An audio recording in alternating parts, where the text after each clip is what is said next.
Look at this painting. Nothing's happening. A man and a woman, a table, some coins, a book. And yet, something about it makes you uncomfortable.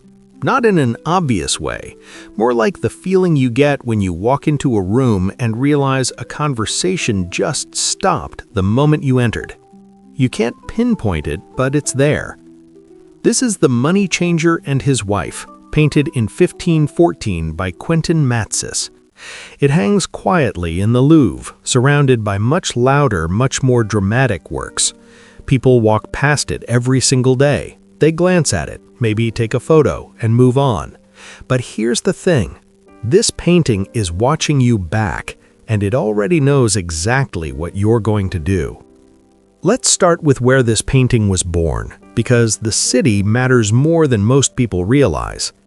Antwerp, 1514, Europe's beating financial heart. Ships were arriving from every direction. English wool, Eastern spices, silver pouring in from the Americas. The first real taste of something we'd later simply call capitalism. Money wasn't just money anymore. It was a system. It was a language. It was a religion. And right in the middle of that system sat the money changer. His job sounds simple. You come to him with a pocket full of foreign coins from 5 different countries, and he tells you what they're actually worth. He weighs them. He checks the purity of the gold. He makes the calculation. No margin for error. Get the weight wrong, you lose. Get caught cheating, you go to jail. So the man in this painting isn't just sitting at a table.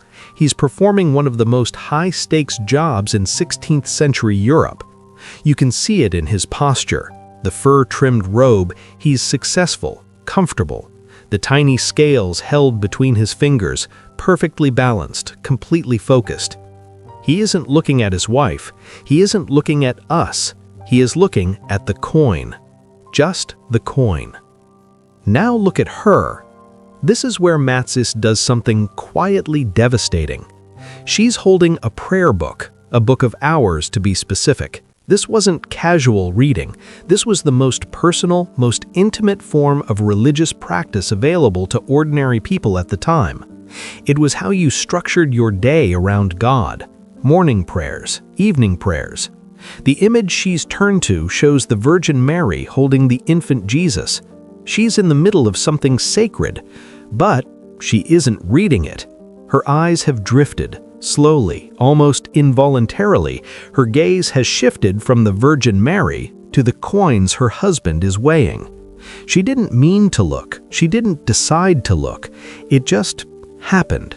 That pull of something tangible, something immediate, something that actually affects her life right now. Matsys captures that in a fraction of a second, the exact moment attention breaks.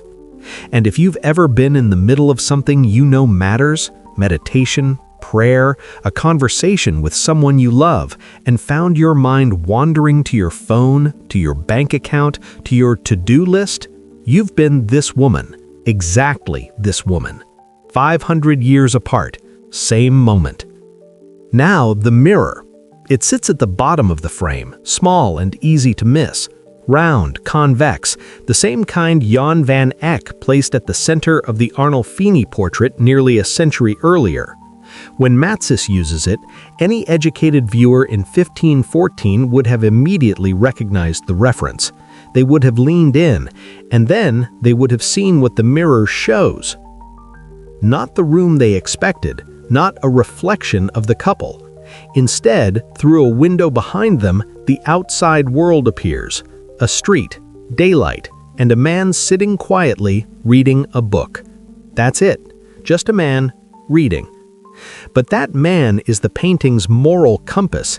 He's sitting near a church. He's focused. He's doing what the woman in the foreground is supposed to be doing, what all of us in some version are supposed to be doing.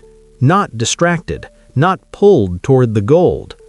The mirror, which in art usually symbolizes vanity, is here flipped entirely.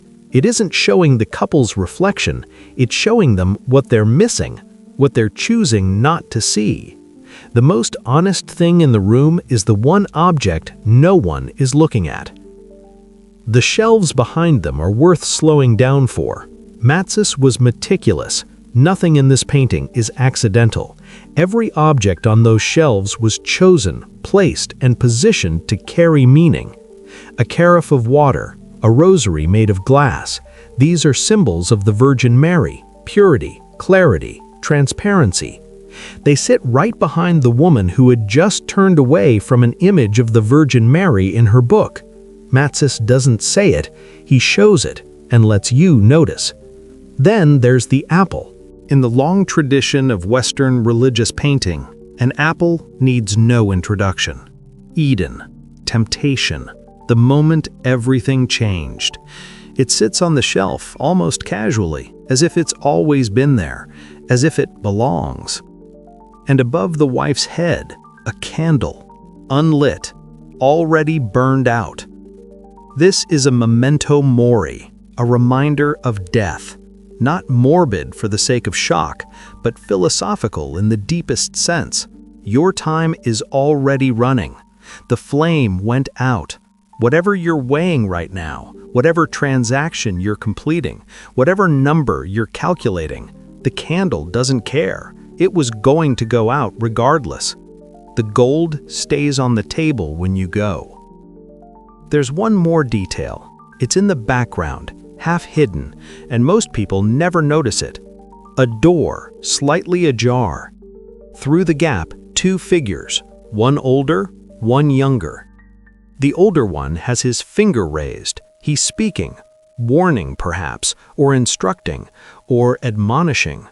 Who are they? Matsys never tells us. But their presence creates a strange low-level unease, the sense that this private domestic scene is actually visible to others, that it's being observed, judged, that what looks like an ordinary moment of counting coins is actually, to the right set of eyes, something worth commenting on. It's a clever move, because now you feel it too. You're watching this couple, and someone in the painting is watching them as well, and the whole thing folds in on itself like a quiet, ethical hall of mirrors. Here's the part that catches most people off guard. This painting was almost certainly purchased by a merchant. Not a church, not a monastery, a private home. Probably someone who worked in trade, in finance, possibly even in the very profession depicted. Matsys wasn't painting this for religious institutions, he was painting it for people who recognized themselves in it. Which means the man who bought this painting, who hung it on his wall, who walked past it every morning, was essentially commissioning a work that called him out. Why would anyone do that?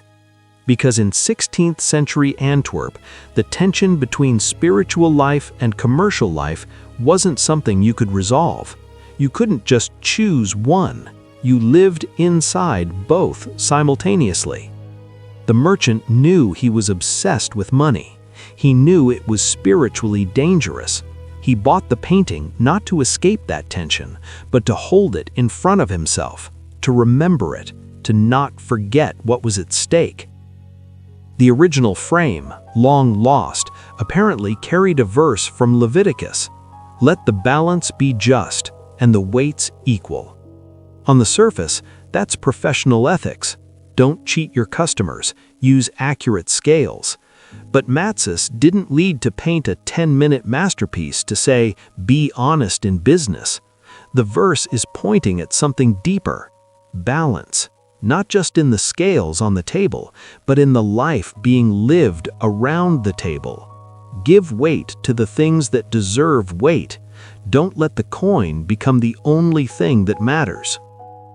So, here we are, 2026. And what do we actually do? We sit at our own version of this table every single day. We check our phones mid-conversation. We calculate returns while pretending to be present. We hold something meaningful in our hands, a book, a person, a moment, and our eyes drift anyway. The wife in the painting didn't decide to look at the coins, she just did. That's the point. It isn't a story about a bad person making a wrong choice. It's a story about the almost automatic nature of distraction, the way attention moves toward what feels urgent, measurable, controllable, even when what we're holding in our hands is more important. Matsys painted this 500 years ago.